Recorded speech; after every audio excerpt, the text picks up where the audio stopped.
So రాష్ట్ర ప్రభుత్వం రాష్ట్ర వ్యాప్తంగా సన్న బియ్యం ఇస్తుంది, ఓకే, సంతోషం. అయితే ఎప్పుడైతే సన్న బియ్యం పంపిణీ కార్యక్రమం మొదలుపెట్టిందో ఆ టైం వరకు ఉన్నటువంటి దొడ్డు బియ్యంకు గడ్డు కాలం అయితే మొదలైంది. ఏమైంది? అప్పటికే పంపిణీ చేయడానికి సిద్ధంగా వచ్చినటువంటి దొడ్డు బియ్యం, పేద ప్రజలకు ఇవ్వాల్సినటువంటి పీడిఎస్ బియ్యము ఆ ప్రభుత్వానికి సంబంధించిన ఎమ్మెల్యేస్ అంటే స్టాక్ పాయింట్ల దగ్గర, రేషన్ డీలర్ల దగ్గర, అక్కడక్కడ గోడల దగ్గర మొత్తం మిగిలిపోయింది. ఈ మిగిలిపోయిన ధాన్యం చాలా దారుణంగా ఉంది. దారుణమైన పరిస్థితి, పందికొక్కులు తినడం, పురుగులు పట్టడం, చాలా అంటే రైస్ అంతా కూడా ఖరాబ్ అవుతుంది. ప్రస్తుతానికైతే మొత్తం రాష్ట్ర వ్యాప్తంగా ఇప్పటికీ గోడౌన్లలో, స్టాక్ పాయింట్ల దగ్గర, రేషన్ డీలర్ల దగ్గర ముక్కిపోతున్నటువంటి బియ్యం ఎంత తెలుసా? 1.4 లక్షల మెట్రిక్ టన్స్. 1.4 లక్షల మెట్రిక్ టన్నుల బియ్యము ఎక్కడికక్కడ ముక్కి మూలిగిపోతుంది. దీనికి మొత్తం పురుగులు పట్టి ఖరాబ్ అయిపోతా ఉంది. సో దీంట్లో ఇక రేషన్ డీలర్లను నీకు ఆ గతంలో ఎంత ఇచ్చినా అంత రిటర్న్ ఇలాంటి ఎడికెళ్ళిస్తారు, వాళ్ళ దగ్గర జాగా లేదు.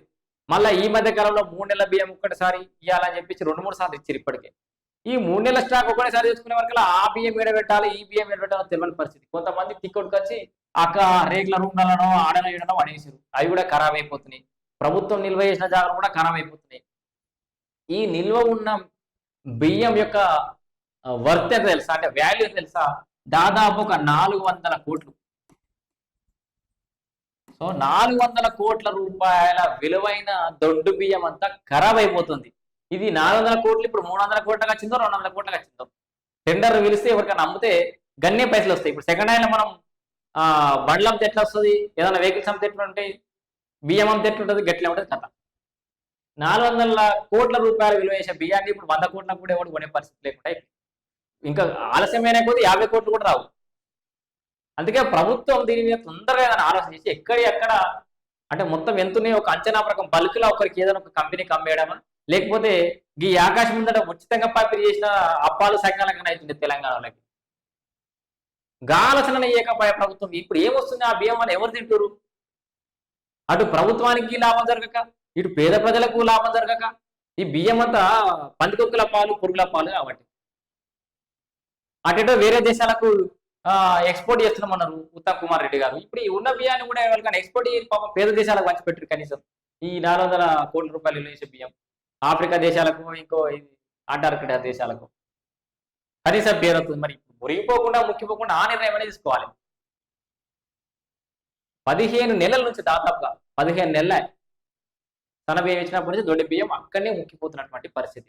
సో దీని మీద మొత్తం ఓవరాల్ గా ఒక లెక్క తీసి ఆ ఉన్న బియ్యాన్ని ఆల్టర్నేట్ ఏదైనా ఒకటి ఆలోచన చేయడం, లేదా దాన్ని ప్రాసెస్ చేసి పిండిలాగా చేసి ఏదన్నా పిల్లలకి ఇప్పుడు అంగన్వాడీలలో పంచిపెట్టడము, వాళ్ళకి ఎవరైనా పంచిపెట్టడము, లేకపోతే ఈ వసతి గృహాలకు ఇంకెక్కడికో పిండి రొట్టె వేయడానికో లేకపోతే అట్లు వేయడానికో అనాథాశ్రమాలకు పంపించినా కూడా బాగుపడతారు కదా. సో ప్రభుత్వం దీని మీద ఒక కీలక నిర్ణయం తీసుకోవాల్సిన అవసరం అయితే ఉంది. దానికి సంబంధించిన వార్త ఇది.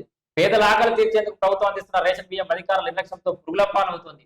బియ్యం రేషన్ షాప్లోనే మూలుగుతూ చివరకు పనికి రాకుండా పోతున్నా సంబంధిత అధికారులు ఎందుకు స్పందించలేదన్న ప్రశ్నలు వెలుగుతున్నాయి.